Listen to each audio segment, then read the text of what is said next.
All right, we did a stream early this morning, and we finished Heritage Hill.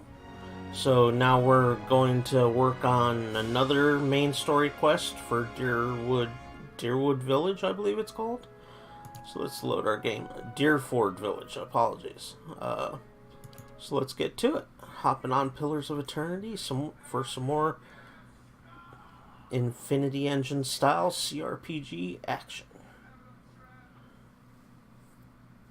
Really been enjoying Pillars of Eternity. It's really good. I think I'm 41 hours into it now. So we're at Deerford Village. I guess what we'll do is we'll explore the Fog of War up along here, and then we'll start going into the village. Not sure if we can actually go down here. It doesn't look that way. Nope. So just up here. Oh.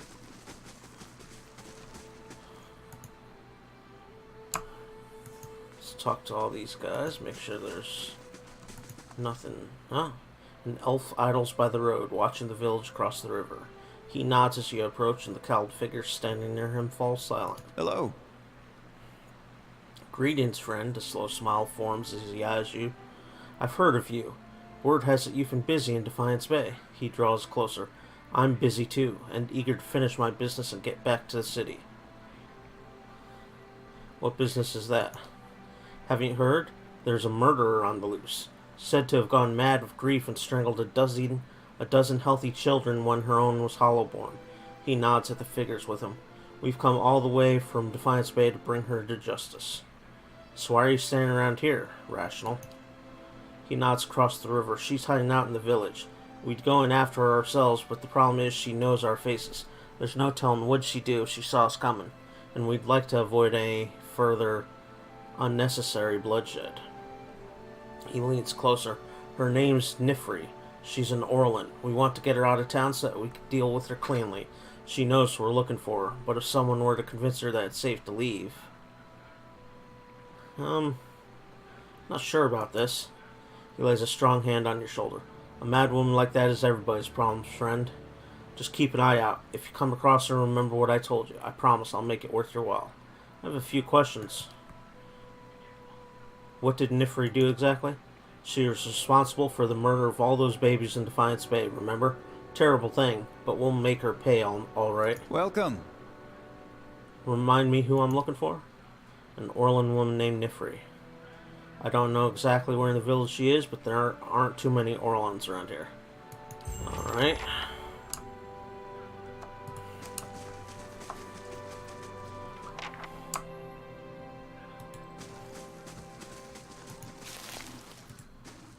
Let's work on clearing out the Fog of War around the church, then we'll go inside the church.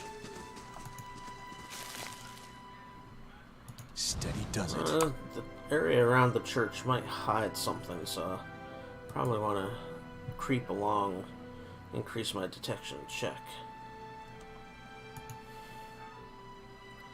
Oh, yeah, some souls to read off. Alright. You see a Zorip gurgle gently as it falls to the ground, the victim of a small blade to the throat. A tall man in dark armor wipes the blade clean on his cloak before paddling onwards towards the next guard.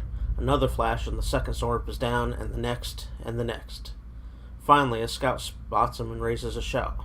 Between one step and another, the man smoothly deposits the knife in his boot and draws two longswords, decapitating the closest Zorip in the process. He makes no sound, but the sleek whistle of his blades as they pass through monster after monster, before one lodges in the skull of one particularly hard-headed specimen. Unable to break it free, he discards his other sword and reaches for his spellbook. A cone of flames erupts from his hand, boiling the skin from 3 agonized Zorips nearby and causing the remaining to scatter. The earth shakes and spikes of rock begin to pierce the surface as a nearby Zorip high priest attacks. A moment too late, as the bespelled man moves unnaturally quickly from ground to ground, attacking the remaining Zorips with sword and spell. Sweat burns his eyes as he conjures an enormous ball of fire, sending it screaming through the air towards the high priest and her remaining followers. Nothing but charred corpses remain after it passes. He falls to his knees, panting, almost 4 Zorips falling around him. Just as he moves to get up, the ground begins to shake once more, twice, 3 times. Huge footsteps, and then he dives behind a rock spike. A return volley of fire singeing his cloak. The Drake has noticed him. You see a fallen log lying on the moss-covered ground. The surrounding woods are quiet, everything calm and undisturbed. A small bird lands on one end of the log, warming itself in the sun. This man emerges from the trees, moving quickly but not quite running. He places each foot with a deliberate precision, making almost no noise. He jumps, landing on the log, and runs along its length. Only when he reaches the end does the bird take flight, startled, as if it didn't realize he was there. He jumps down from the log, landing next to a tree with a small branch jutting out from it, just above waist level. He grabs the branch and pulls himself forward, giving him a short-lived burst of speed. He's coming to the edge of the forest, and buildings can now be seen through the trees. Sounds of life make their way through the air and to his ears. He leans forward, running to push his way through the tree line and onto the road beyond. He pulls himself up short and looks around, breathing heavily from the exertion. He doesn't seem to find what he's looking for, and takes a place leaning on a nearby building. Several minutes pass, and he smiles, pushing himself off the wall and walking out to meet a figure running up the road, breathing heavily and shaking its head. He informs the figure that he's going to have to try harder if there's any chance of beating him. He puts an arm around the other man's shoulder, reminds him that there's an ale at stake, and says it's about time to pay up. You see this woman lounging on a large divan. She takes dates from an ornate glass bowl and stuffs them absent-mindedly into her mouth while she stares out the window. She is unkempt, half-dressed, and occasionally yawns, seeming bored with her surroundings. Her room shares the same unkempt look as if it hadn't been cleaned in weeks. A layer of dust covers everything. Clothes and partially eaten food litter the floor, and the furniture is in need of upkeep and repair. A knock comes from the door to her chamber, and she lets out a quiet grunt, ignoring it. She grabs another handful of dates and starts throwing them into the air, one at a time, attempting to catch them in her mouth. She frequently misses. The dates bounce into the floor, forming a makeshift ring around the divan. The knock comes again, and she jumps, missing yet another date, which hits her on the forehead before rolling away.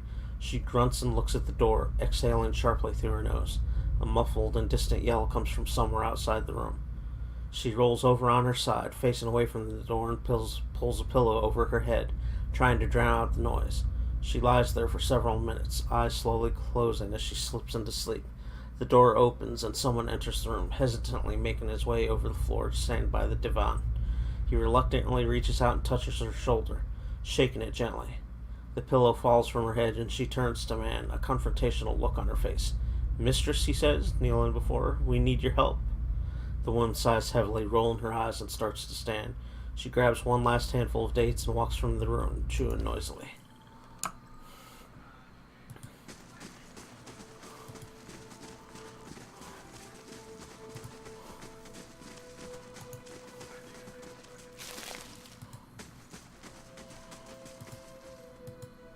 Okay, so it doesn't look like you can actually go around, but sure. Well, you can, you just have to target.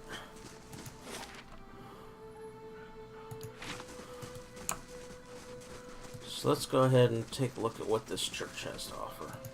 Or this chapel, or whatever it is.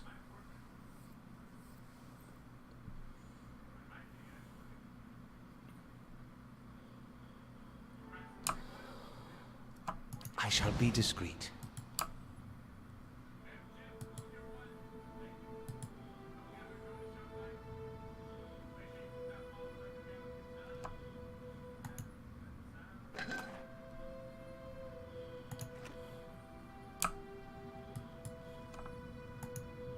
Flames dance amidst scattered offerings. Keys, coins, and the tiny skulls of birds and mice are mired in the melted and hardened wax.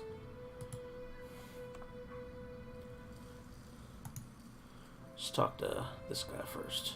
Talk to Beodmer. No one trusts me with anything more than lighting candles. Out with you! The old man told you what. I'm sorry. I thought you were one of those ruffians. looks like someone's beating us here. How may I help you? What happened to you? I never saw their faces. Strange hooded men asking about those ruins. Cleoban Relag. Most of the brigands who come through here asking about the ruins are looking for a few ancient trinkets.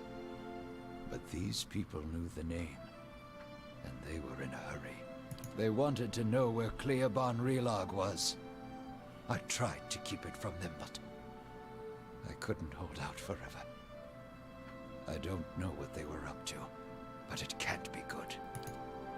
Aleph looks at you, frowning. That does sound like the leaden key, doesn't it? The old priest nods politely. Is there something else I can help you with? Can you tell me where to find the ruins? The Glanfathan tribe that guards the ruins will kill anyone who trespasses there. And they'll retaliate against us, too, if history is any indication. We've had too many fortune seekers stir up trouble of late. If I'm to tell you, I'll need to know your reason for wanting to go. Let's do the stoic option. My character is stoic and rational. If you say so. Whatever goes on in the city nowadays is beyond me. You'll find Cleoban Relag here. Whatever trouble you find there, please end it quietly. And try to stay out of the ruins. Tell me more about Deerford. Folk here tend to keep to themselves, as they do in most towns this deep in the Deerwood. They're suspicious of travelers, but with all the brigands and refugees moving through the area, who can blame them? This is a temple of Berith. What can you tell me about Berith? Berith is the most universal of all the gods. It oversees portals and cycles of all kinds, even life and death itself. Under Berith, an ending is merely a passage to another beginning. Berith has many representations across time and across cultures. Around the Deerwood, you'll commonly see it depicted as the Pallid Knight or the Usher. The Glanfathans, however, know it as a Benwin I Enku and Enku in Banwin. Tell me about the Pallid Knight.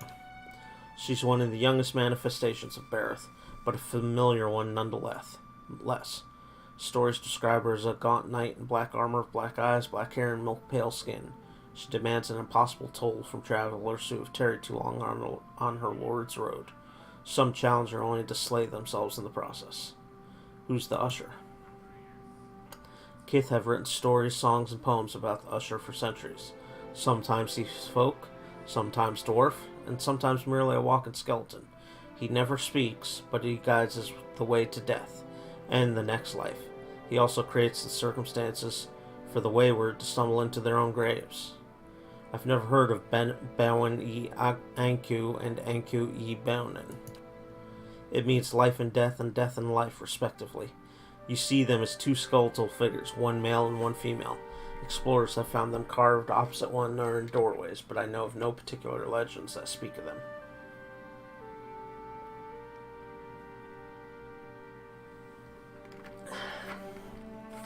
Thank you for the information. I appreciate it.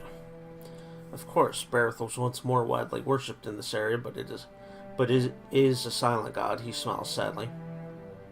These days, people find themselves in need of clearer answers. Farewell.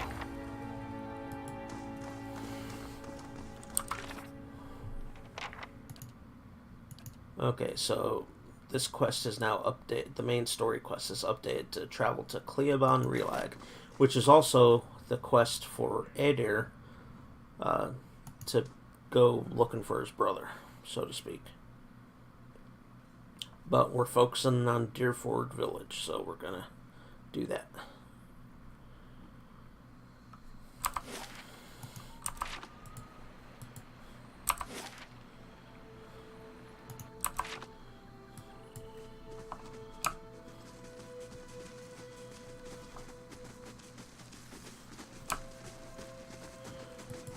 Clear out the fog of war.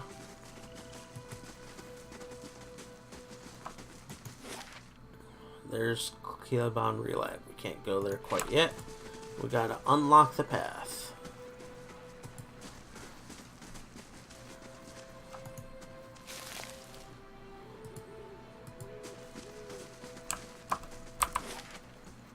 Can't go any further, so to the town it is.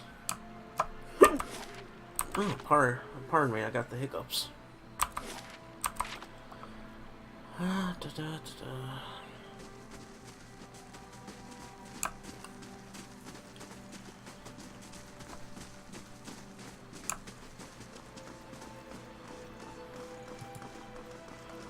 House Heron Guard. Hail and well met. The guard sighs with relief as he looks at you. What are the odds? Stuck in the backwater only to meet the famed champion of Defiance Bay. Bareth's wheel brings mercy today indeed. His demeanor grows serious. Perhaps you could help. I don't suppose you saw a young elven noblewoman on the road. I'm stuck in this wretched place with the rest of my unit until we find her. Who is she? Lady Alis, he bites his lip. She's the daughter of Lord Nestor Heron, and she's gone missing. He sighs. Perhaps you could go speak with Lord Heron at the inn. He'll be grateful for the assistance, and it could be the villagers will open up to you more than they have to us. Okay, so got a new quest to worry about.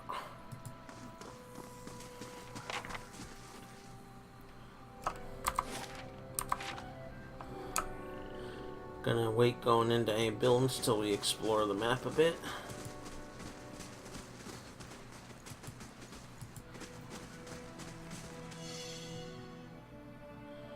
And page to explore. I think I see something.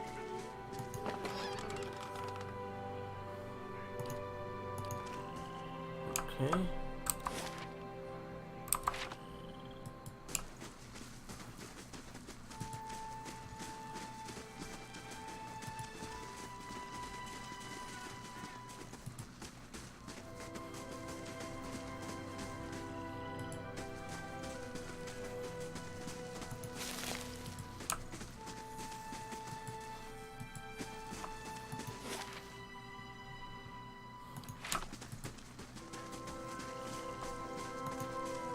Talk to the villagers.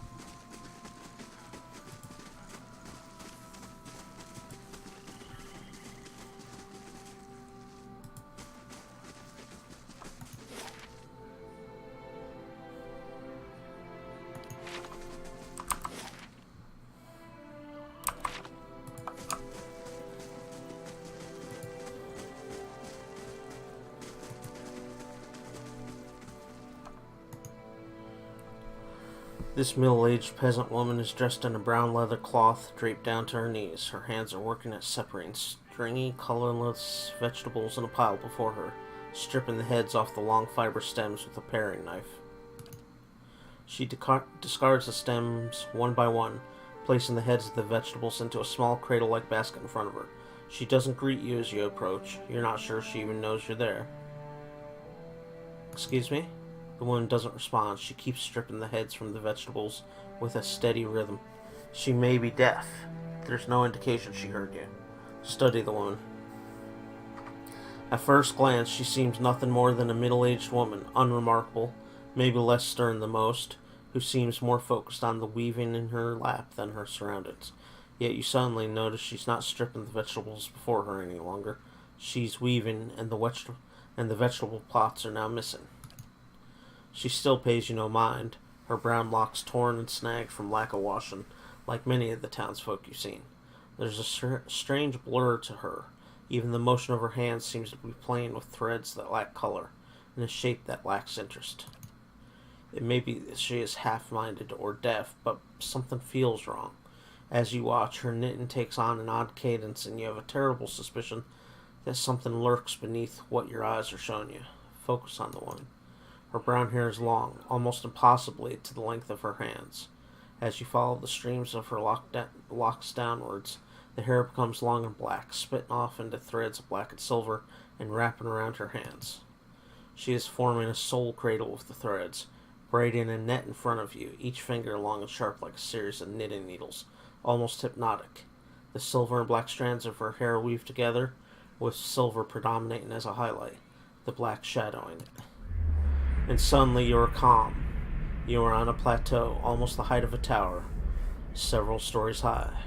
The plateau is like a table lying beneath a clear sky, and beneath the plateau, surrounding it in all directions, a forest hazy with mist, although whether it is actual mist or distance or recollection.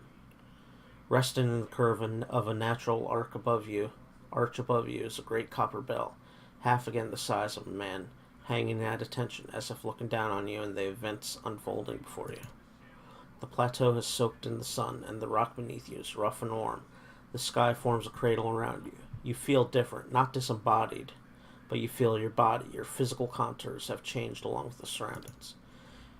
And you hear a soft series of chimes, like wind chimes. At the sound, the scene gains color and texture, as if the sound is beckoning you gently forth, filling your senses and thoughts, like mist rolling softly into a sealed chamber.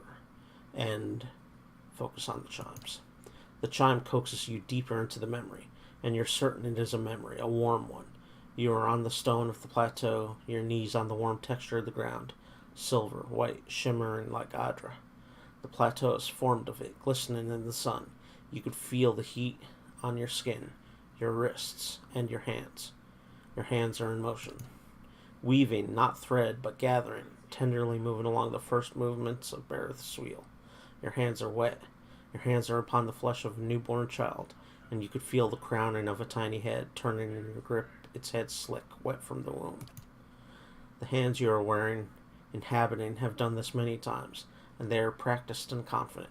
You could feel distant pains in your own head as the head emerges, a stream of fluid from the womb helping the newborn slide forth, and a woman's labored breathing, crying out. Focus on the child, the movement of your hands. As your hands move, you hear the sound of chimes, clear, cutting through the haze of memory. You cannot see where they are coming from, but they are close, and they are meant as a comfort, of that you are certain. Draw the child forth. And coaxed by your hands, every movement causing the chimes to sound again. Almost eagerly, the child comes forth, and as it does, your hands are in motion, weaving, moving along the length of a soft, wet rope. No, an umbilical cord from the legs of the naked woman before you. You are holding a small child, still wet from the womb, before you. The child cries out, its cry full of life, full of soul, the ringing of chimes echoing in his thoughts, filling it with its welcome. The soul is blurred at the edges, as if you are viewing a soul from within a soul, but it is there. It is alive. The woman before you is weeping, and at her first cry her hands reach out for her. Surrender the child. You surrender the child to her, something you have done many times before, and as your hands move, the chimes echo the movement, and you realize the chimes are hanging from cords on your wrists, and where once they echoed in the memory, they are now echoing in the child's mind as well. The chimes are intended to welcome the child, to be its first gentle greeting into the world, a soothing sound guided by the tender motions of your wrists. You are helping to weave its thoughts, its perceptions, and the experience. The experience. The woman laughs with a ragged joy, laughing from a parched throat. Her emotions seem soothed, but the physical demands of labor have left her exhausted. But the child is here, the child is safe, and all atop the plateau is peaceful, calm, distant, flattening out as the memory persists. Slowly pull back, retreat from the memory. With effort, the scene bleeds a color, and your mind becomes your own again. There is no pull, no anchor, yet the sound of the chimes remain. As they existed in the memory, they sound here as well, and they are hanging from woven braids on the wrists of the woman before you. Even as your head is spinning from the touch of her mind, the sound of the chimes on her wrists is sharp and clear, as if coaxing you back to the real world. A lot of talking. The woman still sits before you, but she is nothing like what you first saw. She is wearing black, shredded garments that drape over her form like streamers. Her hair is streaks of black and run through silver. Her age is almost impossible to tell. She simply feels old, like a crumbled watchtower. As she lifts her head to face you, you see that her hair is draped across the front of her face like a veil. What you first saw of her was a mental glamour of some sort, unconscious, and you realize what you see is not what the world sees, and you are perhaps the first to see her true self. Still, you don't sense a threat in the realization. If anything, you feel a sense of relief from the figure. You can hear her thoughts, and she is glad to at last be seen.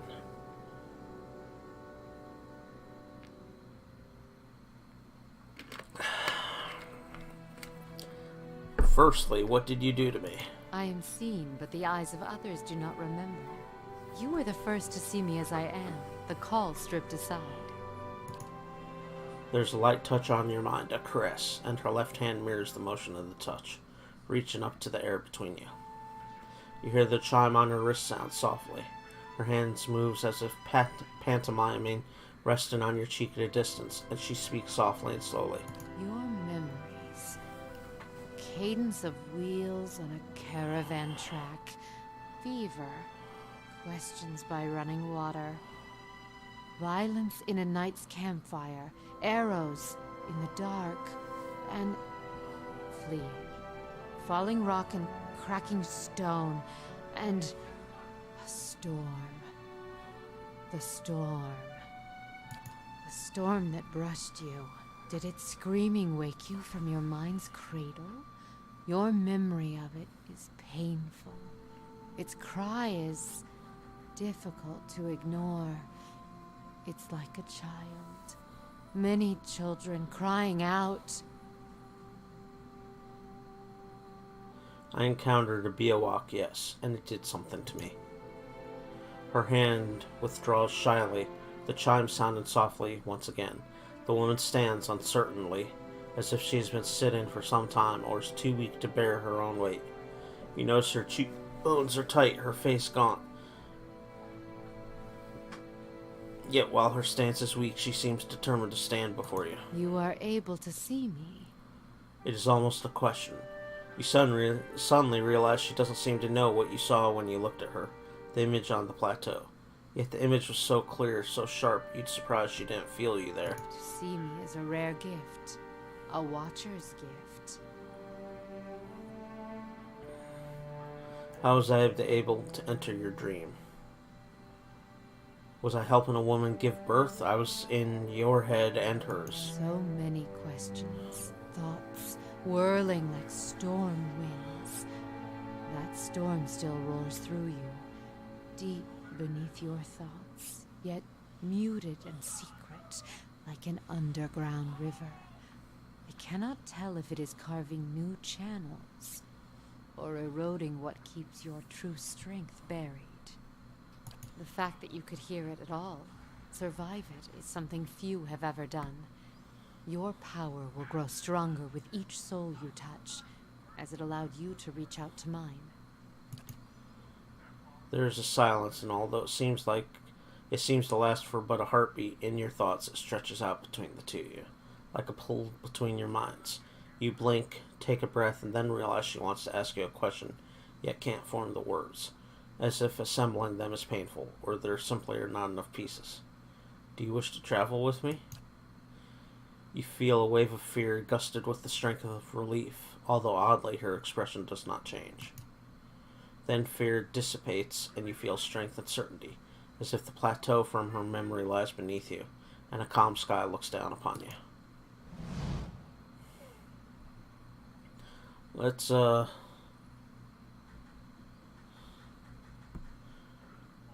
go without Aloth for now. Farewell. Take her with us. She's a cipher, so I'm not sure what kind of class that is. Accept. Learn of the grieving mother's past. Okay. Huh? Okay, so firstly, she's a cipher. Her name's Grieving Mother.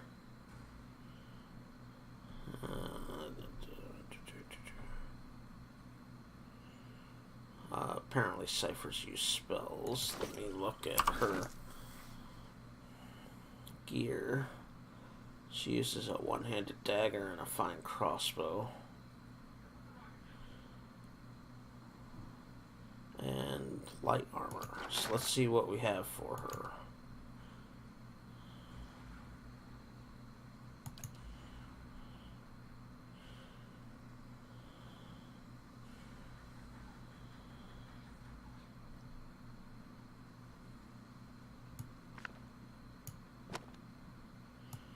Not sure she can learn spells. Probably not, actually. So let's take a look. No, it doesn't. She can't. Okay, so firstly,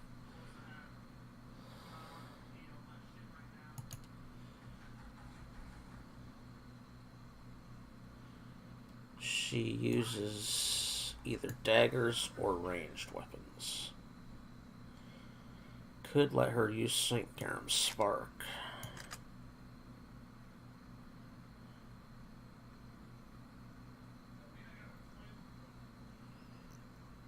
Or possibly that.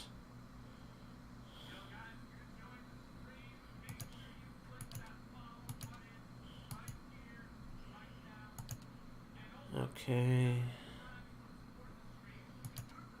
We're looking for a light armor of some sort. Other endurance's robe.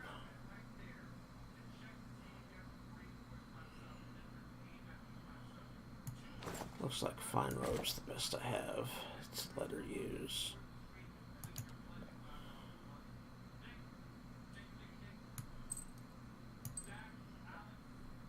That's a neck piece. Oh, go with that instead, actually.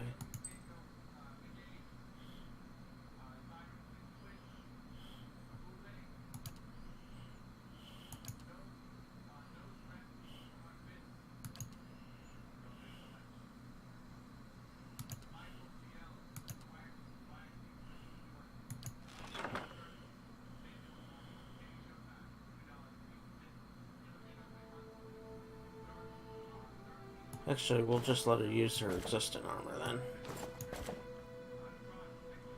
Let's find her a suitable helmet.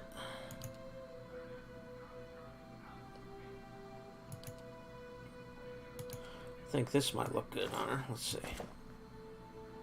I don't like how it covers her face.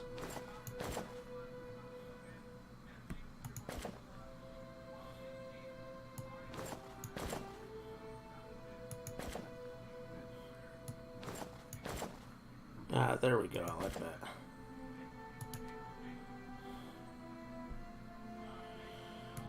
Okay.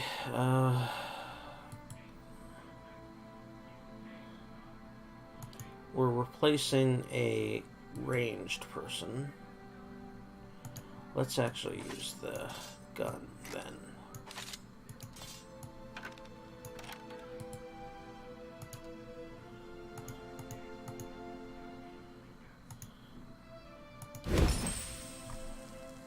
Let's slay spirits.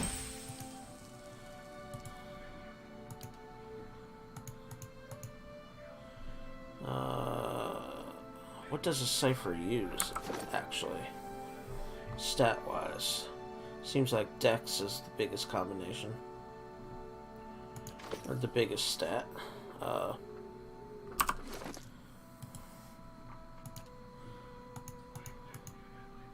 So of dexterity. And let's do shock. Pierce proof. Okay, so we got that set up.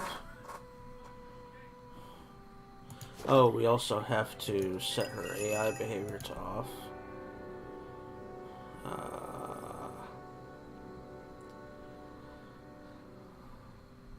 Ciphers have cipher spells. Let's talk to her. Your mind comes bearing questions, Watcher. I had questions for you. Yet, let your mind speak for you. I shall listen past the words. You addressed me as a Watcher when we met. Do you know what a Watcher is? There's a slow chill, and for a moment it seems as if she is going to fade from your vision, as if she can't bear to be seen. The title came unbidden. I do not know why I spoke of it. Yet it seemed the right mantle, a familiar one. Yet I do not know from where it came. If I have given offense, oddly enough, it feels like she's not speaking to you. It feels like she's speaking to an audience. The air takes on a curious edge, a chill, which persists for a sharp moment, then fades into a dull fear. If I have given offense, forgive me. Forgive me. You would know more than I. Have you encountered Watchers before? I do not know. It is an old feeling. I do not know where it stems from. It was a word that arose when you saw me. It is said Watchers see much that others do not, and I have been hidden from the eyes of others for some time. Let's ask about something else. How is it no one could see you? Their eyes see me, but their minds will not remember past the call. A call? My face is like the call of a newborn, hiding the face beneath. And for my body, I am able to wrap myself as a mother cradling her child. I am here, as you see me, but to them, their eyes see only the cloak that I wear. A peasant mother, dirty, shabby, not worth knowing. As a watcher, you see more than others. To the eyes of most, I am as unseen as the spirits you share memories with. How are you able to affect minds? I divert the flow of their senses down a different path, to a place easily forgotten. It is not unwelcome when one does not desire the presence of others. The surface of their minds register a figure, but the memory slips away.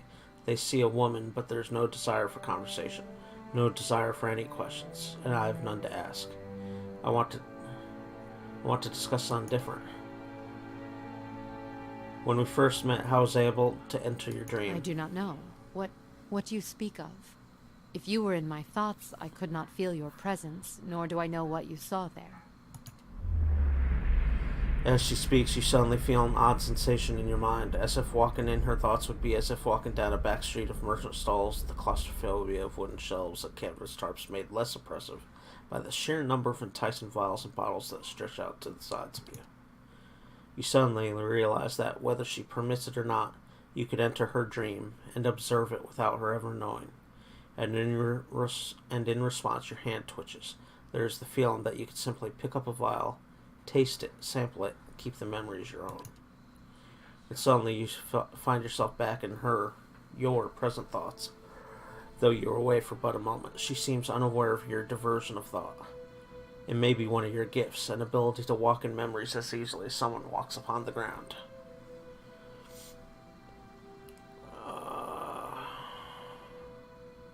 Perhaps you'd like to hear of what I saw in your memories? A mixture of curiosity and fear wells up between you. She raises her left hand, the chiming at her wrists quelling the rise within her. She is frightened, but curiosity anchors her. And what did you see in my memories? I would hear you speak of them. The dream, the memory I saw upon meeting you, it was you helping give birth to a child.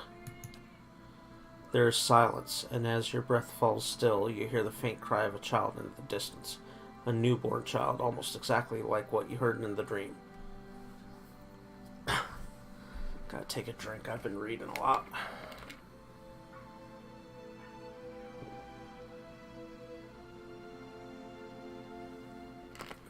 As you listen, the grieving mother raises both her hands, as if weaving, her wrists chiming as she does so, in a semblance of the gentle turn she provided while the newborn was crowning. To your surprise, you recognize the motions and the words from the memory, even as they are new to you. As she weaves her hands through the air in front of her, the child's cries grow still. Yet the sound of the chimes weaves almost hypnotically into your thoughts. The sky seems sharp and clear, and you feel as if you're towering over your surroundings, as if kneeling atop a great pillar, just as she did in the memory. To your surprise, the grieving mother falls as if her strings were cut and her knees crack hard against the ground. Her hands never cease moving in the air, the chimes echoing her movements. In a ragged voice you hear her speak. The voice is that of a much older woman than the one before you, harsh, almost desperate. Tell me what you saw. Show me what you saw. Where were you?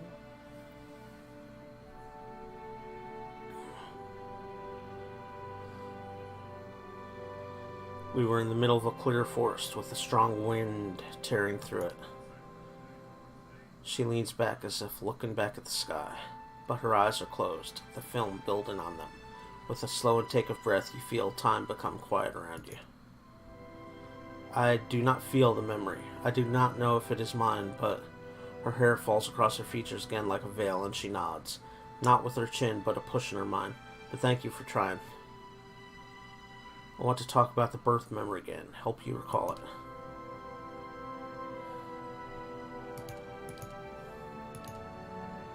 Tell me what you saw. Mountain Show ledge, me I think. what you It was saw. high up. Snow, Where I were think. you?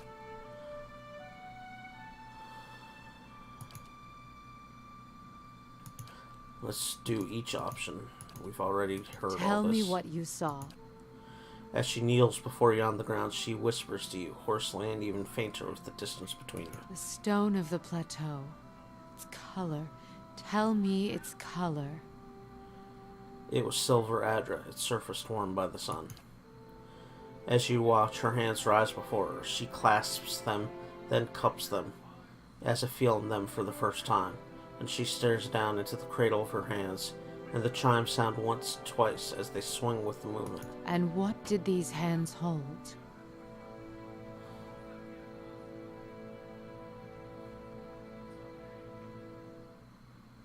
The same chimes you hold now. Oh, I screwed that up. Let's try that again. Tell me what you saw. Show.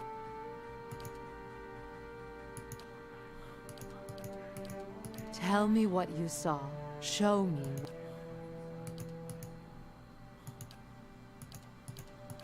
Tell me what you saw. The stone of the plateau. Its color. Tell me its color. And what did these hands hold? They hold a mother while she gave birth, painfully. Oh, that's the wrong option. Oh, let's try that again. Tell me what you saw. The stone of the plateau. And what did these hands hold? I am not sure. There's a child you were bringing forth in your hands. I don't recall. There's a sudden intake of breath, and then a release. Her eyes blur, closed, forming into slits. But in the brief glimpse you have of her change in expression, the rippling pain in her features seems to have smoothed. She swallows once, twice, and then you feel her once again in your thoughts, the rasping husk of her voice swallowed and drawn within her. It was the birthing bell you saw. Has it been so long? Have I forgotten so much? With the words comes a river of impulses, thoughts, as if loosed from a breaking dam, and as your mind wraps the impulses into words, you realize it is her muscles and her hardened thoughts relaxing and breathing again. There's such an intensity you almost want to step back from the flow, but you find the wave of impulses causes questions to float to the surface. Among them is a name, Watcher. What is the birthing bell? It is a plateau formed of the spirit stone Audra. At its top is set a great bell, cradled in the reaching arm of the plateau. It stirs in the wind, and it sounds for leagues when struck by kith hands. In distant times, the great bell served as a Glenfathan watchtower, perhaps. Why they abandoned it, I do not know. Other men came in time, settlers, and claimed the tower as their own. I, in turn, claimed it from them. The pillar became a cradle where I could draw new souls into the world. In your memory, were you helping a woman give birth? Yes. Yet, I believe you only saw a small part of the birthing ritual. It is not all in a moment, nor in a day. It is a journey of many years between the child, the mother, and I. There was much I could do to aid the mother. Some sought the physical comforts of ritual to steady their thoughts, even Adra from the bell. Others would seek advice, words of counsel for the days ahead. I was able to provide draughts, tinctures, and a reading of the child's spirit, all to strengthen the mother. Can you tell me about the birthing ritual? The ritual was one of many steps. It took many tens of years to carve them. But always the child's thoughts were there to guide me, from the moment it began to awaken, to the 3 seasons within the mother, to the birthing day, and the years to follow. The child's thoughts, that is where it began. The expectant mother, I could often sense her thoughts, and those of her child, before she could. I would soothe her, free her from the panic of questions. I would sound the memory of the birthing bell atop the plateau in her mind, letting the memory of the vibrations fill my thoughts and hers. Often, the child's soul could hear it too, so the sound of the bell echoed in the mother's thoughts. You sense the mother's thoughts? Sharing memories and thoughts can bond lives together. as can hardships, and most of all the sharing of what is familiar. The bell itself provided shelter for such thoughts, opportunities to see deep into the crevice, hollows in the rock where one could find shelter, clefts where you could feel the Adra all around you. As she speaks, you feel your legs bent, crossed, and the warmth of walls around you, and blankets woven thick beneath you. Such seared images can bond souls even tighter and allow them to draw strength from each other. You mentioned the ritual lasted years. What would happen after the birth? Once the pain is channeled away and the mother and child breathe again, I sound the birthing bells on my wrists and allow the mother to hear the child's thoughts, the ringing echoing in each other's thoughts. The bells open the way between them, let her feelings pass into the newborn, and let her feel the child in return. And when the feelings meet, that is when I weave another memory and I leave it tied in their minds. Did these bells play an important role in the birthing process? Yes, and for years after. I gave a set to the child after delivery. It is a reminder of the memory the mother and child shared. You feel an odd sensation, a warmth, and you can feel a smile being shared. Then it flickers and it is gone. As the bells coax the child forth, so they accompany the child onwards, fast about the wrists, to care for him in mind and body. There is no magic in it except the magic of practicality. If a child sought to leave their cradles or scrape their cribs, the mother could know through the warning of the chimes alone. At times, if the bond was strong, so would I. The sensation of a smile comes again, slower, more knowing between you. If not watched, children, much trouble may be had from tiny hands. The chimes are kept until the child needs them no longer. When I no longer can hear them sounding in my mind, I know their spirit has changed, and the bonds we shared are long gone. This shedding may last many years, or but a few, but it is necessary. You watched over these children for years after their births? Children are fragile things. Even the ties of blood and mind may not be enough. They must be watched, and even then the body may fail the mind. But if watched, even the most sickly child may cling to life if determined enough, and many of their souls were tied to me. If a child's spirit failed, I could sound the chimes in their mind and grant them strength, even from afar. It did not always serve, but it gave hope. Sounds like you've seen tragedy, too. Enough to never wish to feel it again. In the times before the bell, children who died were cast upon the waters of the lake beyond the bell. Sometimes while alive, if their paths and futures were deemed weak. It was a different time. Children were treated carelessly. Those times are past. I have other questions about the birthing bell. Ask what you will, I will provide what answers I can.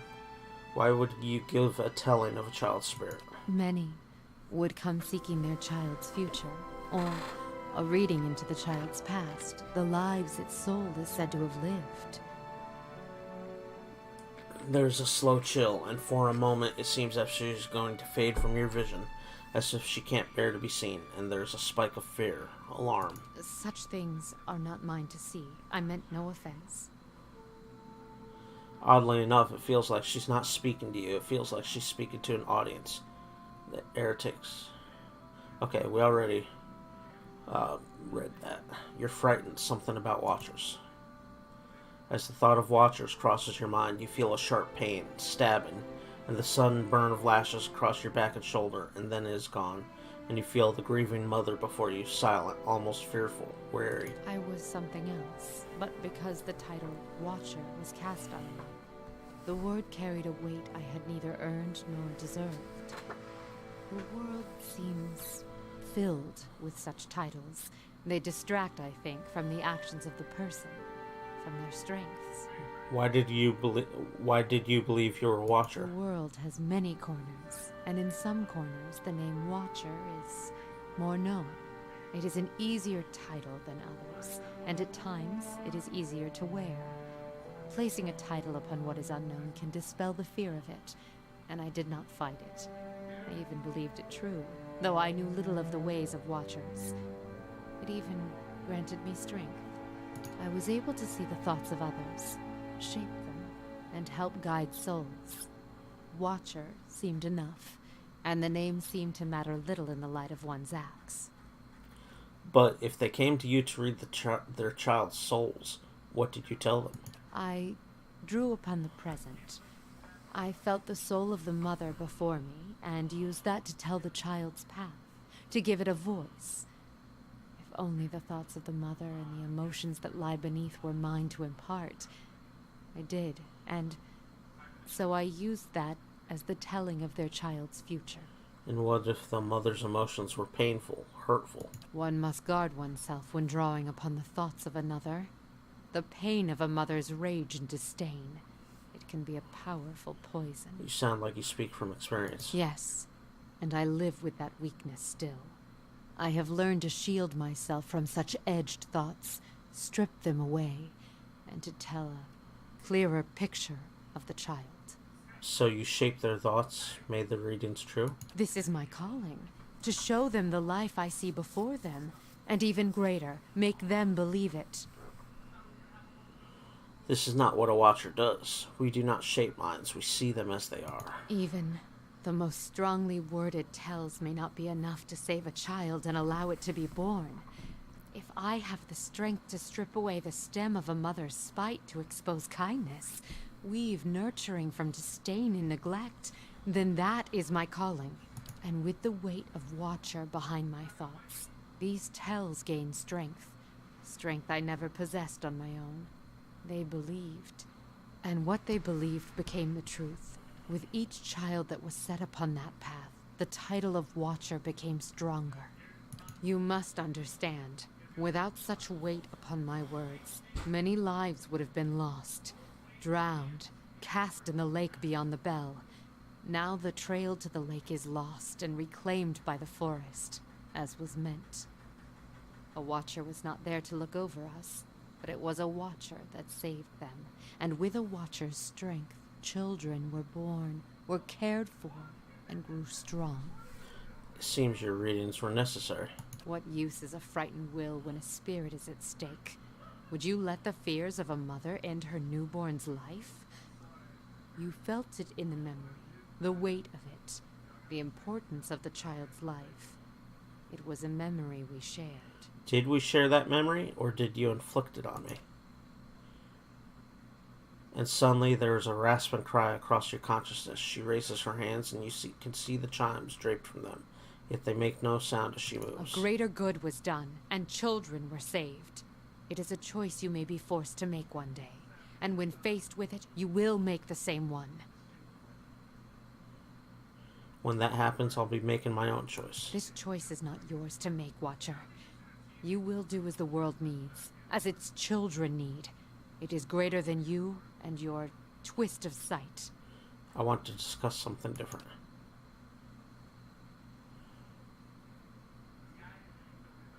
It is because I once believed I was one, and others believed I was one.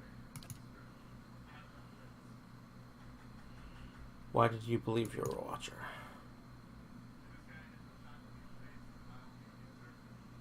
Okay, we've been down this conversation, but there's other conversation components to have. There's another name for someone with your abilities.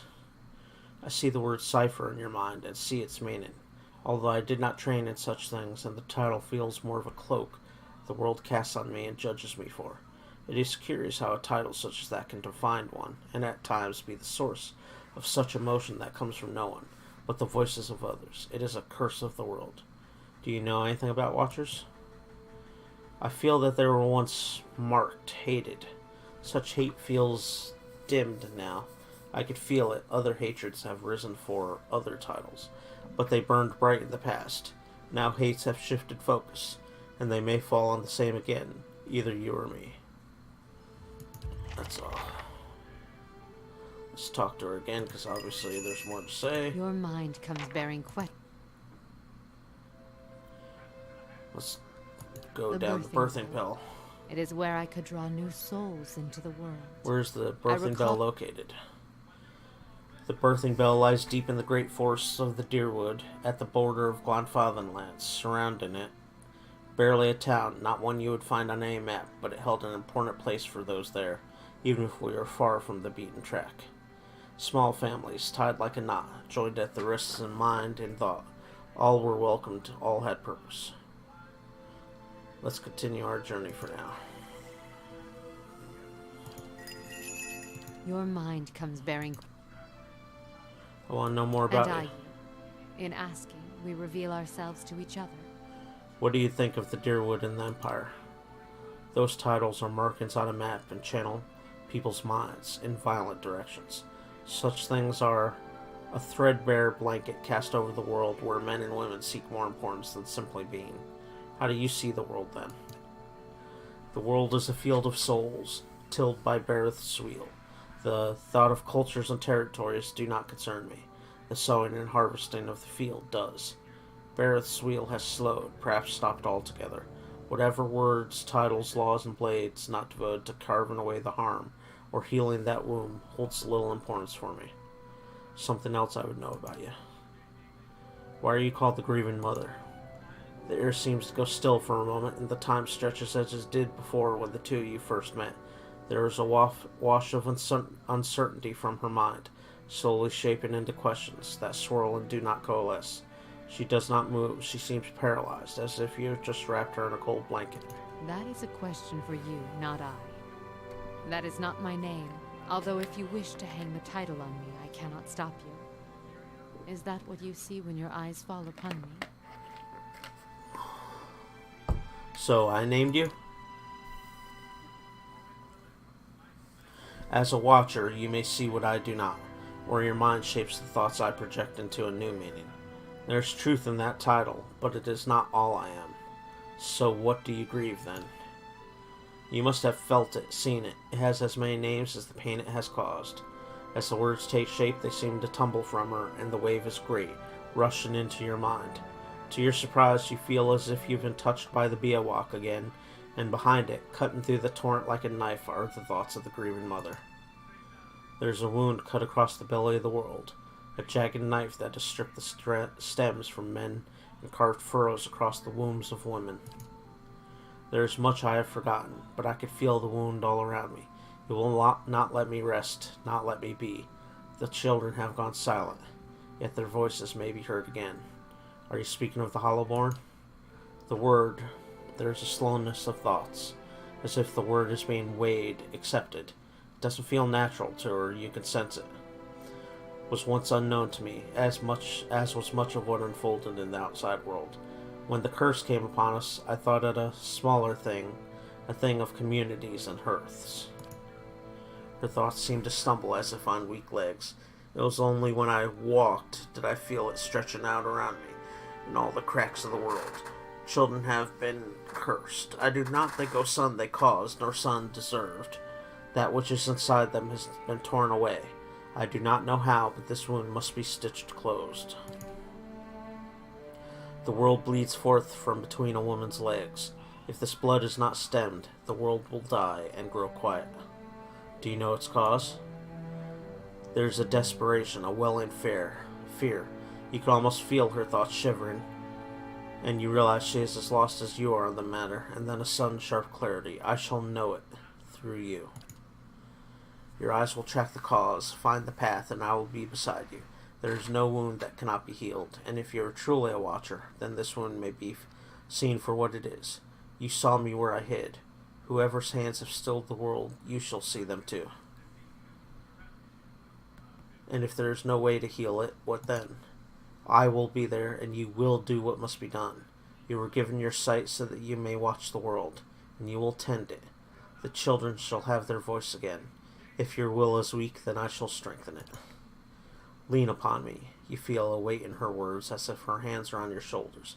You feel the questions in your mind lose their edge and become merely words, as I lean upon you. You shall be my eyes, as I shall be your hands when the time comes. Let's continue our journey for now.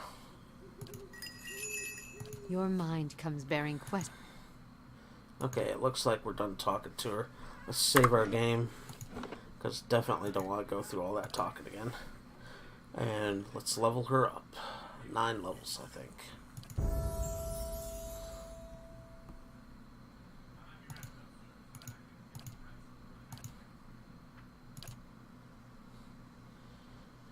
Ciphers can directly target allies and enemies with powerful soul-focused effects. These powers cost focus, which ciphers build through the use of their soul whip. Creates a toxic physical manifestations of the mutual. Okay, so that's okay.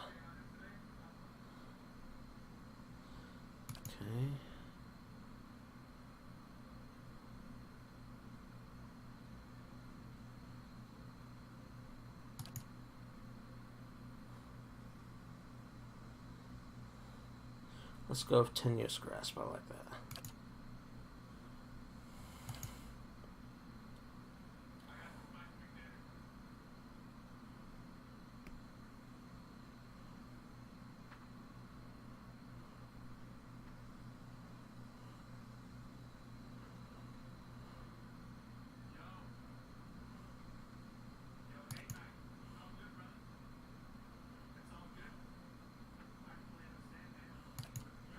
Let's do Binding Whip. That is pretty nice.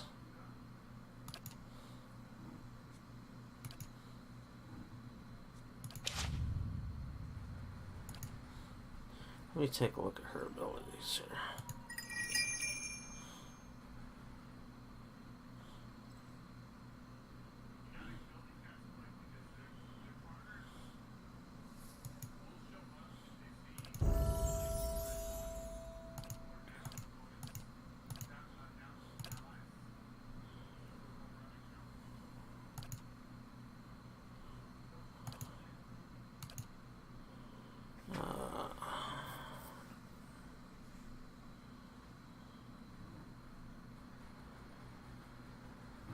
Oh, Amplified Thrust looks good.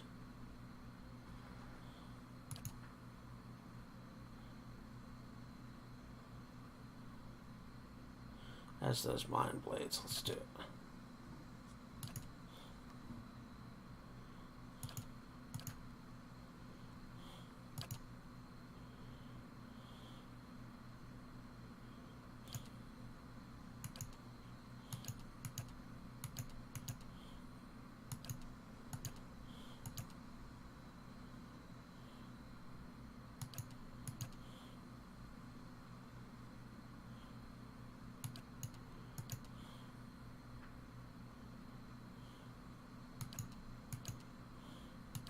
Let's do Psycho Vampiric Shield, so that way she has some defense.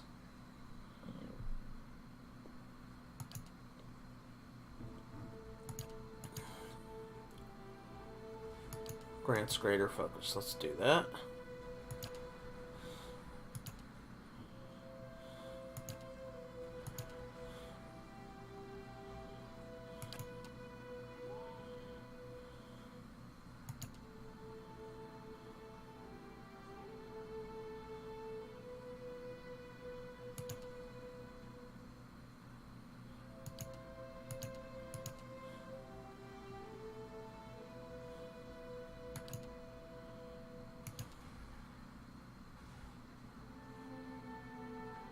Let's do Secret Horrors and Soul Ignition. That sounds good.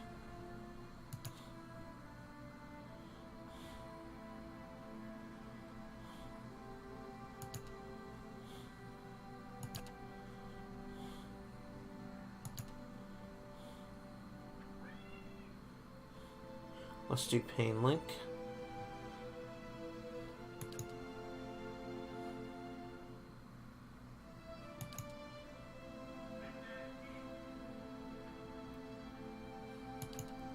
Yeah, Pain Link it is.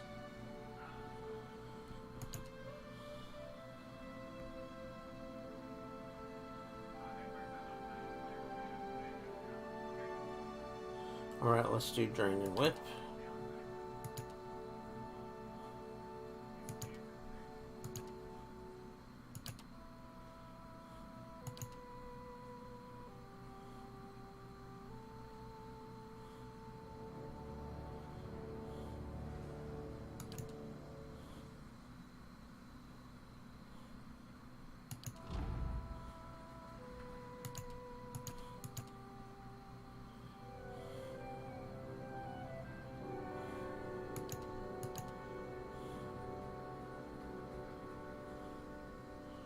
Alright, let's do Silent Scream.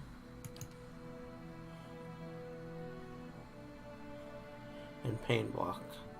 Well, let's look at Mind Lance. Let's do Mind Lance.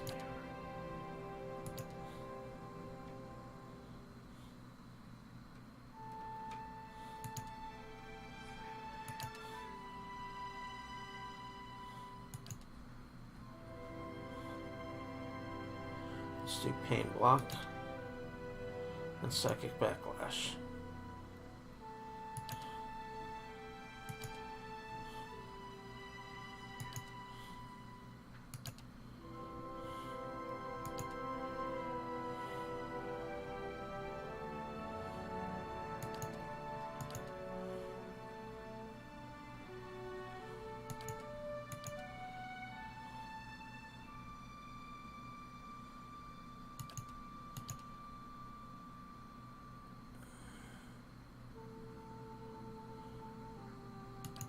Let's do Detonate and Ringleader.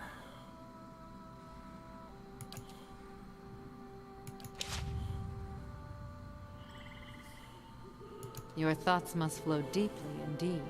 So she has a bunch of spells. Alright. Let's put her right there, though.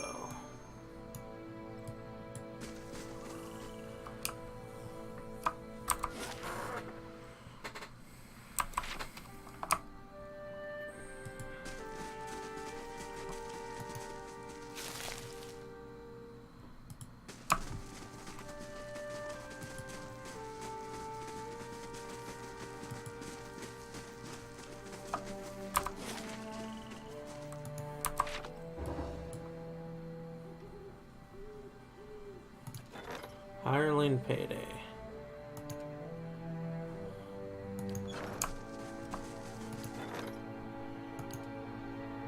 Oh, I don't have barely any hirelings. Oh, we gotta change that.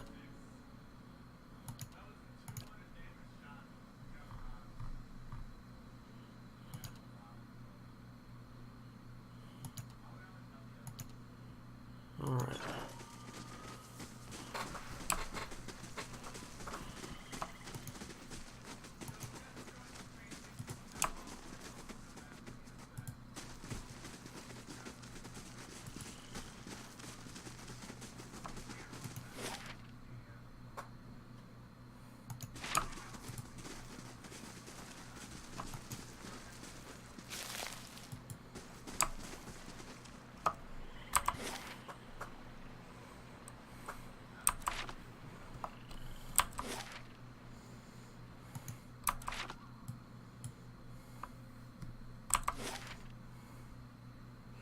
Alright, let's...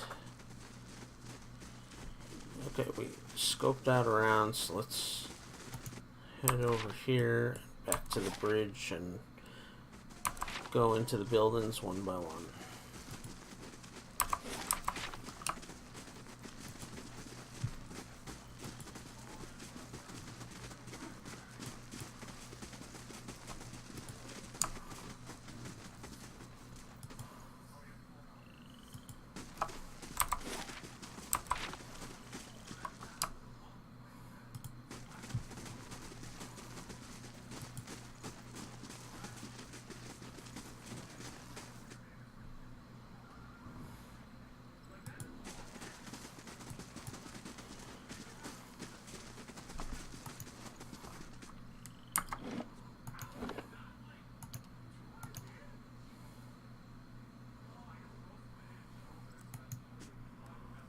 Let's see what's inside building number 1.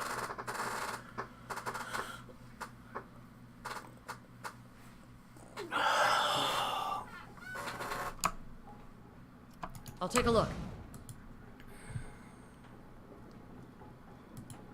This looks like a granary. The mill slowly grinds away at a trough of grain. What's this?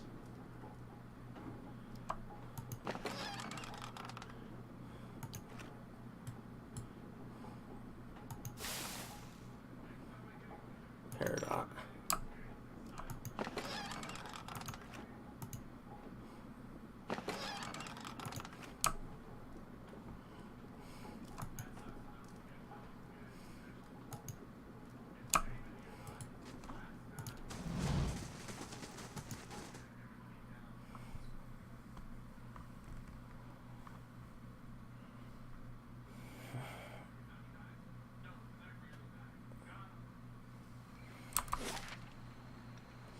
Okay, let's go in here and see what's over here.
Okay, let's talk to Rumbold.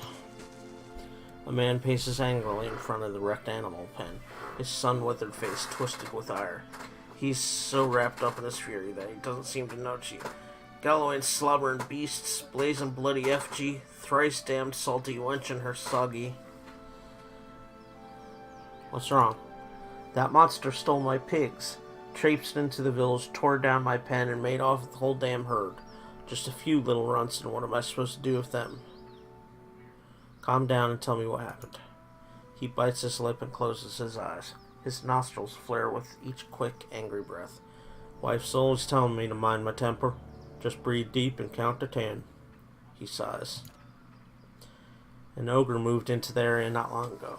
Folk have been seeing glimpses and tracks out in the wood, but it seemed to be staying away from town.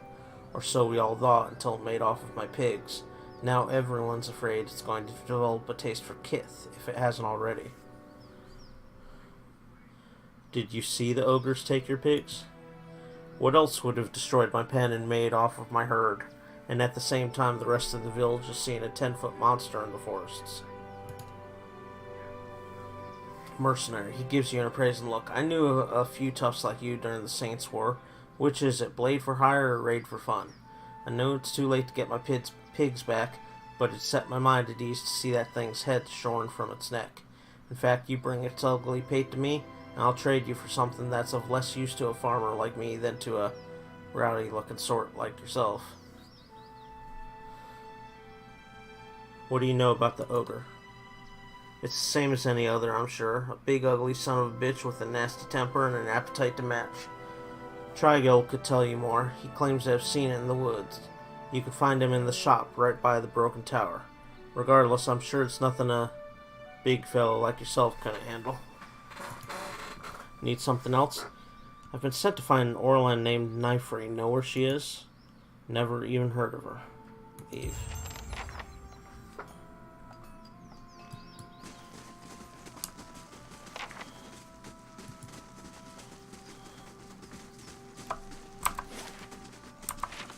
Okay, let's go around this house now.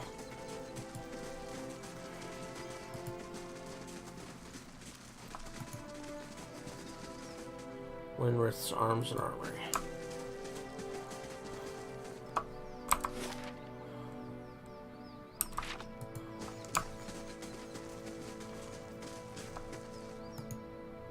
The Dracogen Inn.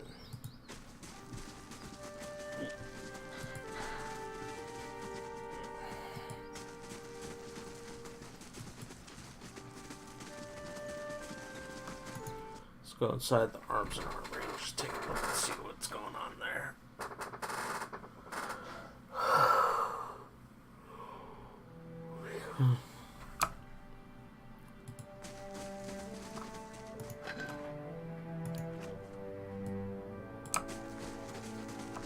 Revel Laren.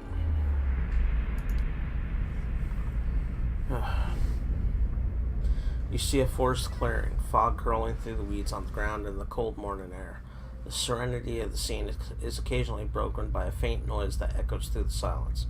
This woman emerges from the trees and stops, dropping to the ground. She creeps to the edge of the clearing and crouches near a tree. She glances around furtively, listening intently in the growing light. She presses her back to the tree, tensing against it, ready to spring forward. From the distance comes another sound, a rustling in the undergrowth. At that, she shoots forward, keeping as low to the ground as she can. She puts a hand to her throat and makes a sound, a shrill bird call. But what emerges from her mouth seems to emanate from yards away. From behind her, near the source of the rustling, there's a brief grunting noise that is quickly silenced.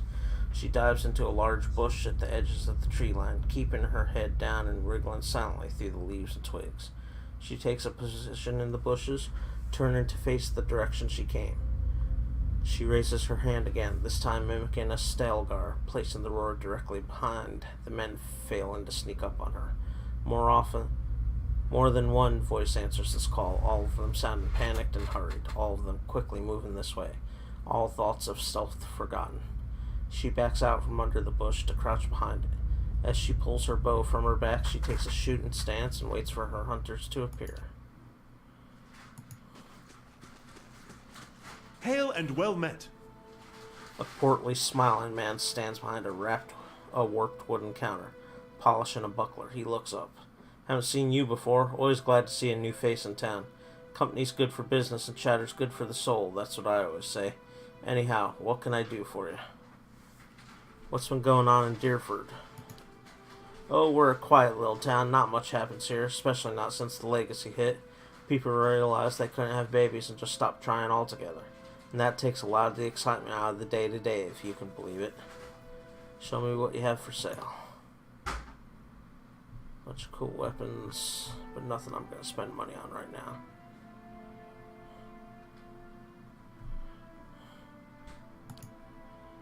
Alright, so let's head out.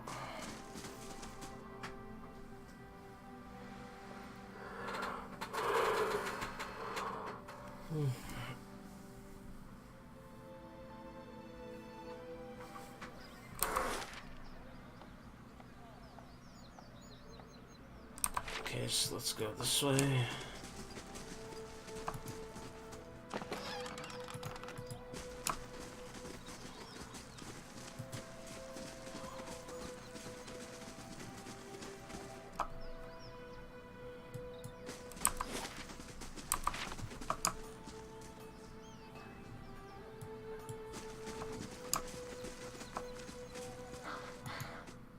Let's see what's in this house.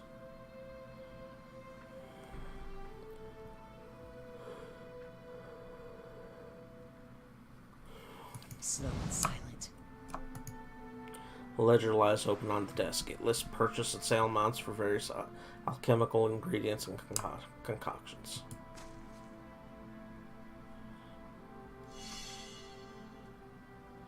I think I see something. As you near, you feel a vibrant history contained in the essence of this man's soul. Voices from its head. Okay, so it's a soul conversation.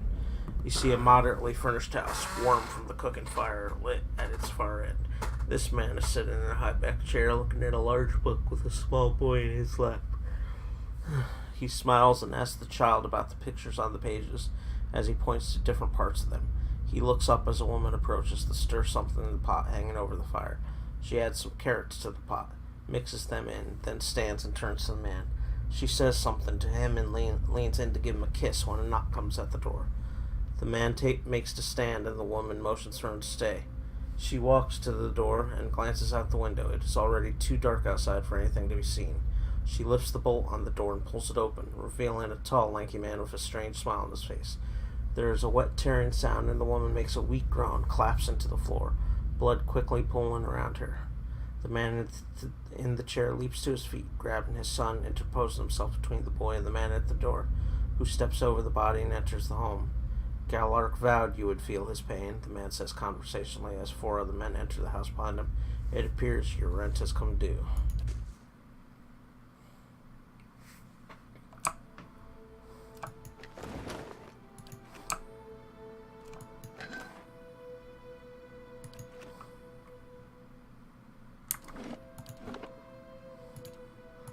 save our game. I want to dislodge that trap.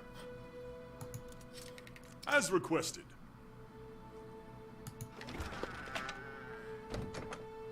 Nothing worth pissing the guy off about. But I got another trap. Oh yes, I must set up items for the lady, for the grieving mother cipher.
How do you do? A young woman leans against the wagon. One arm and one side of her face are covered in bandages, with raw, rippled flesh showing underneath. A minty, tangy scent wafts from her dressing. She smiles painfully. Just ventured into town. I'm about dry on some of my stocks, but you're welcome to have a look-see. Why are your stocks limited? It's the damn roads. Can't reach none of my suppliers. So I'm stuck with whatever I could scrounge up in the wood. Deer cap, river reed, and the like. That's well and good, but most potions require something stronger, too. Troll skin, vessel bone, what have you. And then there's the really rare ingredients, things you'd never be able to afford, let alone find on your own. What did you find? India winces as the rest of the story comes tumbling out. I've been keeping an eye on a drake's nest east of town at Deerfoot Crossing. The beast stayed just long enough to lay a clutch and moved on. Thank the Sky Mother it wasn't a full-grown dragon. She looks at her bandaged arm and grimaces. Fresh eggs are much more useful than the ones that get passed between merchants or left in nests for weeks or more, and that clutch looked to be at its peak. Thought I'd see about getting an egg, but I didn't realize so many of them had already hatched, or that young worms were so territorial. I could get an egg for you. Sorry, 1 second.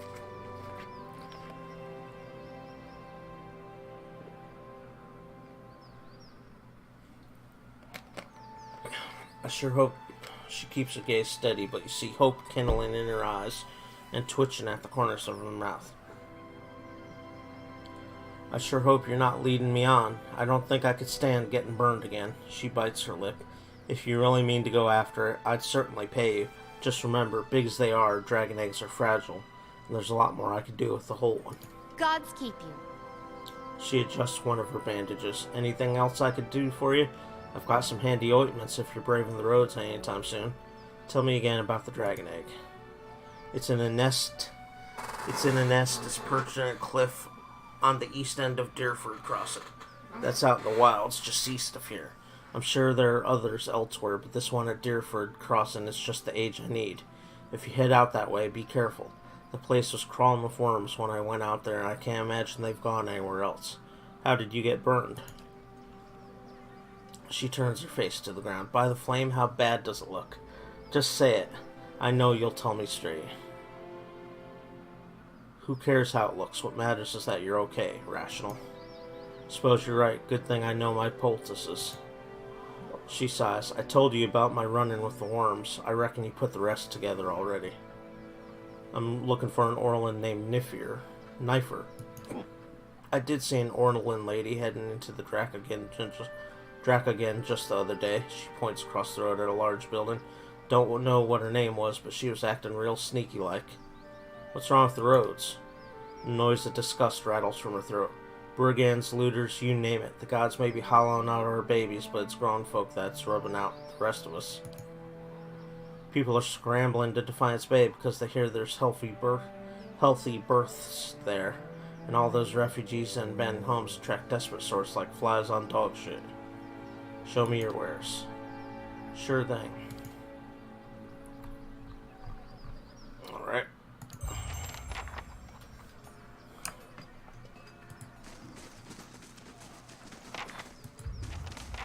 The smell around here reminds me of this stable hand, Drutman.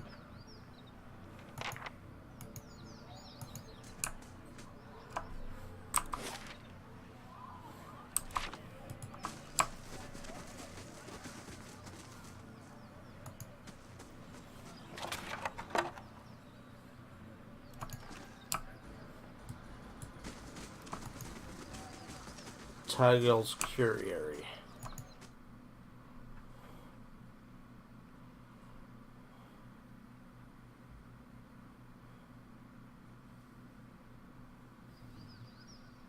My thoughts will be as silent as my feet.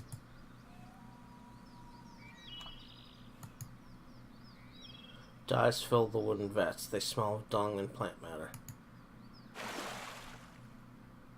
Courier's Key. Okay, let's talk to Sabin first. I'm not one for chit-chat, but I'll speak to Tygal if you got questions.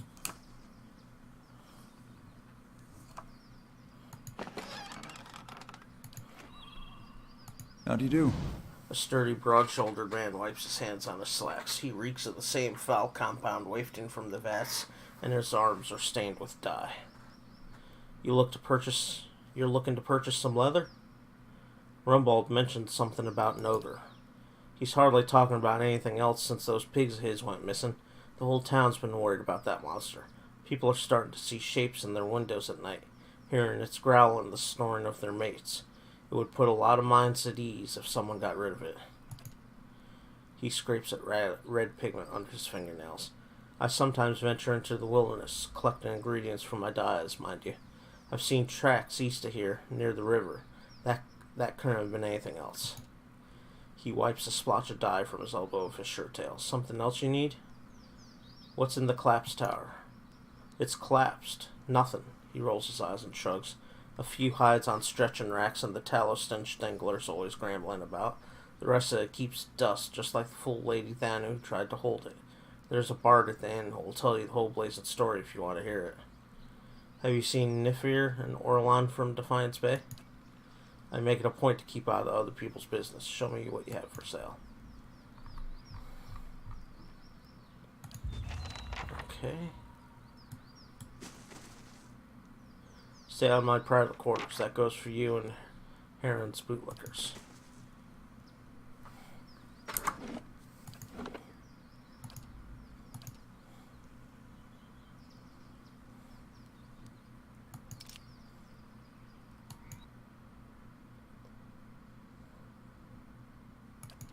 Well, I didn't want to fight him. I just wanted to... I'll save it for later.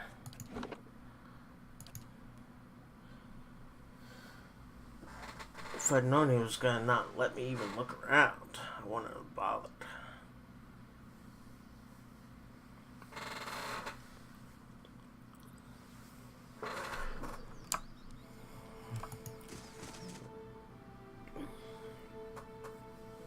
Maybe I can go in from the other side. Probably not, though.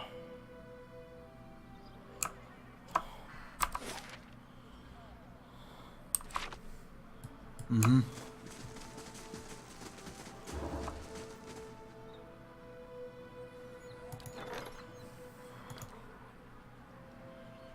Supplicant. Leaving in 3 days, 24 hours. If ignored, -3 prestige. For, send an escort. Let's send Aloth with him. That way Aloth gets some experience.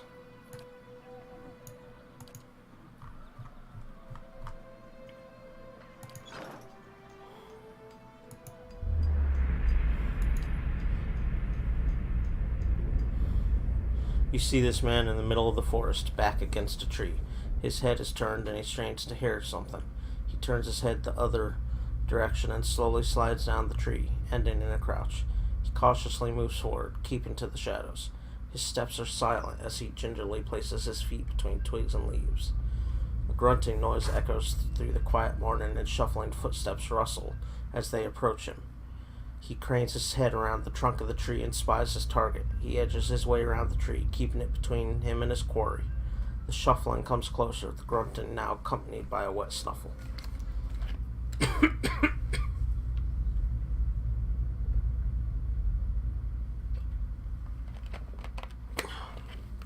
Bracing himself against the tree, he holds his position, waiting. Then, with almost supernatural grace,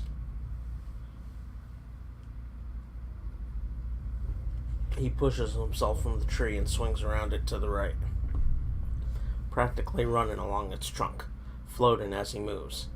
He lands in front of the boar, rooting its way around the clearing, his knife flicking lightning quick across its neck.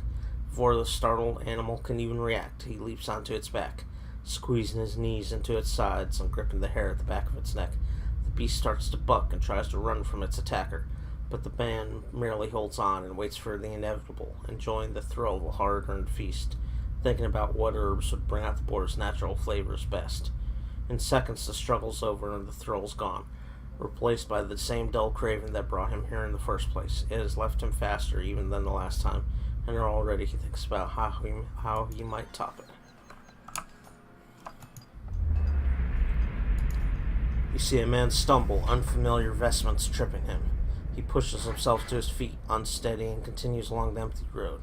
His lips are chapped and dry, skin glazed with dust, but something about the set of his jaw tells you he has far yet to walk. As night stains the sky, he stops, whispering a fire into existence with the help of some wood. He attempts to sleep, staring into the stars. He continues in this fashion for several days, only occasionally drinking water from a goat skin as he moves. It takes him days to reach the temple, and when he does, his knees falter and give way, crashing him to the ground. The monks take him in, and he shares his tidings, meaningless to anyone but them, and when he is recovered, he begins anew, his stride strengthened with food and rest, mind clear with meditation and purpose, and a long way yet to walk.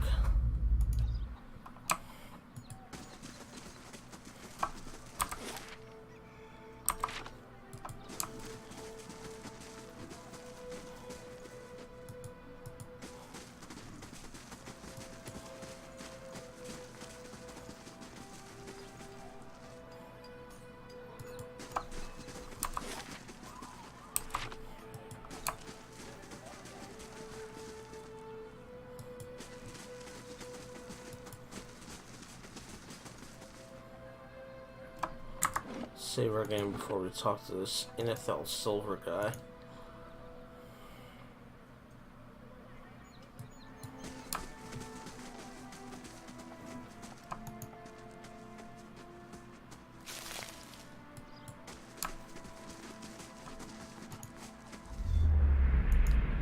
You see a black-clad figure bent low and moving slowly through a field. The figure holds a gleaming blade in his hand, keeping it hidden behind his back. He approaches another man who is crouched over, actions hidden by a large bush he is crawled halfway under. The figure stops moving as the man comes out from under the bush. You see that it is this man holding a handful of berries he has retrieved from a smaller bush that lies hidden in the overgrowth that surrounds it. He crawls back under the large bush, his arms moving again as he picks the berries. The figure begins moving again, slinking towards the man. He does not stop picking, but you see his head tilt very slightly to the side. He continues to work at the bush until the figure is almost on him. He backs out, hands full, and places the berries in the basket. Then he crouches before the basket, sorting the berries, removing leaves and any berry that doesn't look perfect. The figure comes up behind the man and raises the blade to strike. The man suddenly rocks back on his feet, spinning around to face the figure behind him. He grabs the figure's wrist and falls onto his back, planting a leg in the center of the figure's chest. The figure flies over the man and lands on his back in the dirt. The man is straddling the figure, and in his hand snapping out, hitting several points around the head and neck. The figure immediately falls unconscious.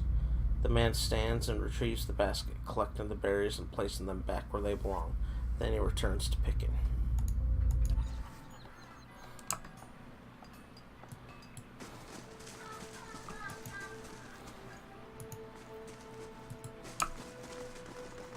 Let's see what's across this bridge.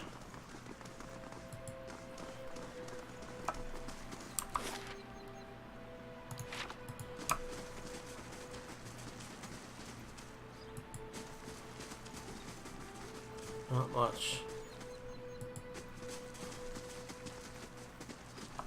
Let's see. Just unlocks Stairford Crossing. So I'm down to the Drekkagen Inn.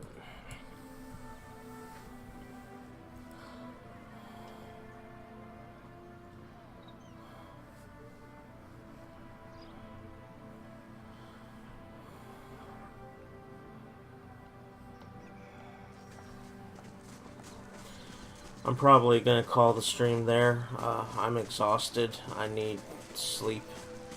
So I'll probably stop there, and we'll continue this tomorrow. Typically, I don't stream on Fridays, but my WoW raid night, which is Friday nights, has been put on hiatus till the new World of Warcraft expansion comes out. So I'll probably be streaming more on Friday nights. So I will save here and continue here tomorrow. So I appreciate everybody who stopped by and watched. And I shall see you tomorrow. 6:30 p.m. Eastern Time is when I plan on starting. Though work has been pretty rough the past week or two. So I've been having to adjust the schedule as needed. But I plan on streaming around 6:30 p.m. Eastern Time. So I shall see you then. Or not, like, whatever. Alright, have a good evening. I'm gonna head out. Get some sleep. Take it easy. See ya.